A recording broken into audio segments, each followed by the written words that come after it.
আমাদের ছাত্ররা যেটা আয়োজন করেছেন সেটা সত্যিকার অর্থেই যে 9 দফা আমার হাতে পেয়েছি এটি আমাকে ভীষণভাবে আলোড়িত করেছে। আমি এই 9 দফার বিষয়টা আজকের এই জন্মদিনের মাধ্যমে সম্ভবত তারা খুব অল্প সময়ের মধ্যেই এটি প্রচারে নেমেছে, তাদের 9 দফার বিষয়টি। প্রথমে আমি ছাত্রদেরকে অনেক ধন্যবাদ জানাই যে আমার যে রাজনৈতিক জীবন শুরু সেটি ছাত্র জীবন, ছাত্র রাজনীতি দিয়ে শুরু। সুতরাং ছাত্র রাজনীতি একটা জাতীয় রাজনীতির ক্ষেত্রে কতটা গুরুত্বপূর্ণ বাংলাদেশে সেইটা একটা ঐতিহাসিক যেই বিবর্তন এবং বাস্তবতা সেটা আজকের ছাত্রদের অনেকের কাছে অনুপস্থিত, মানে বিশেষ করে যারা জুলাইতে যারা অংশগ্রহণ করেছেন তাদের কাছে বিগত যেই 70 বছরের বাংলাদেশ, সেই বাংলাদেশে যে ছাত্র রাজনীতি, যে ইতিহাস, ছাত্র রাজনীতির যে ঐতিহ্য এবং ছাত্র রাজনীতি থেকে বের হয়ে আসা যে নেতৃত্ব, জাতীয় নেতৃত্ব, সেই বিষয়ে অনেক কম জানা আছে বলে আমার কাছে মনে হয়েছে। যার ফলে আমরা আজকে যে এই 10 মাসে আমরা নানানভাবে এই ছাত্রদের যে রাজনৈতিক দূরদর্শিতা অথবা রাজনৈতিক ভাবে বেড়ে উঠবার ক্ষেত্রে গঠনিক যে ত্রুটি লক্ষ্য করেছি, সেই ত্রুটিটা মূলত হচ্ছে যে ছাত্র রাজনীতি একটা পরিপূর্ণ জায়গা থেকে সম্পূর্ণ করা না গেলে জাতীয় রাজনীতিতে অংশগ্রহণ করা অত্যন্ত জটিল এবং সেটি জাতিকে সমস্যায় ফেলে দেয়। কল্যাণ রাষ্ট্রের এই 9 দফা আহ্বান করেছে নাগরিক ছাত্র ঐক্য।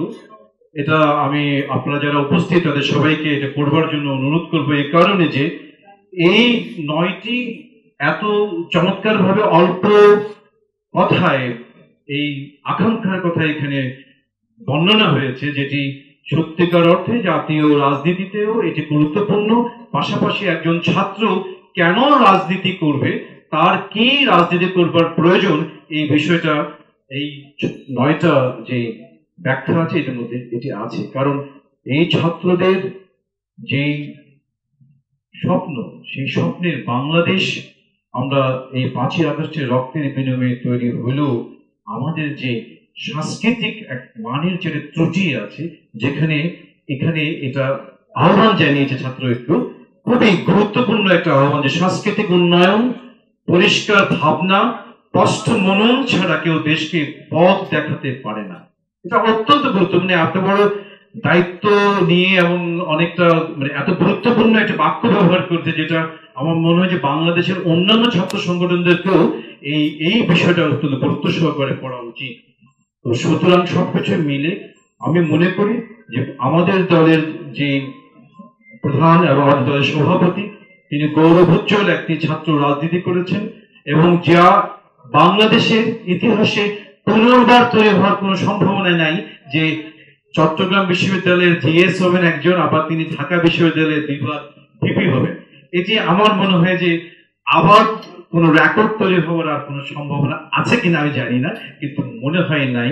কারণ বিশ্ববিদ্যালয়ের যে পদ্ধতিগত ভর্তি পদ্ধতিগত ট্রান্সফার পদ্ধতিগত বিষয়, সুতরাং এইরকম একটি জায়গায় যখন আমরা একটা নেতৃত্বকে পেয়েছি যিনি ছাত্র রাজনীতিকে উজ্জ্বল করেছেন এবং ধারাবাহিক চর্চার ভিতর দিয়ে আজকে জাতীয় যে দুর্যোগ, সেই দুর্যোগে তিনি ভূমিকা রাখছেন। সুতরাং ছাত্র রাজনীতির এইরকম একটি গৌরবোজ্জ্বল থাকলেই আমরা পরবর্তীতে জাতির দিক নির্দেশনার ব্যক্তিত্বকে খুঁজে পাই। সুতরাং সেই জায়গায় ছাত্র রাজনীতি অত্যন্ত গুরুত্বপূর্ণ এবং ওনার অধীনে ওনার দলের ছাত্র ঐক্য অথবা তার অংশীদার যে ছাত্র, তাদেরকে আমি বলবো আপনারা অনেক বেশি সাফল্য অর্জন করবেন এবং খুব অচিরেই যে বাংলাদেশের যে সংকট ধরতে পেরেছেন সেই সংকট নিয়ে সারা বাংলাদেশে সংগঠন করুন। আমরা আপনাদের সাথে আছি এবং আমরা মনে করি আগামী দিনে আরো যে যুদ্ধ শুরু হবে সেই যুদ্ধে সত্যিকার অর্থে এই 9 দফার আহ্বানে যেসব ছাত্ররা তারা অনুপ্রাণিত হবে, তারা তাদের নীতি আদর্শকে এবং সুচিন্তিত দার্শনিক এবং সামাজিক অবস্থানকে চিহ্নিত করতে পারবে, তারা এই সমাজ পরিবর্তনে বড় রকমের একটা হাতিয়ার হবে। সেই হাতিয়ারের স্বপ্ন দেখছি এবং ছাত্র ঐক্য দীর্ঘজীবী হোক, সারা বাংলাদেশে ছাত্র ঐক্য ছড়িয়ে পড়বে, এই আশা রেখে আমার বক্তব্য শেষ করছি।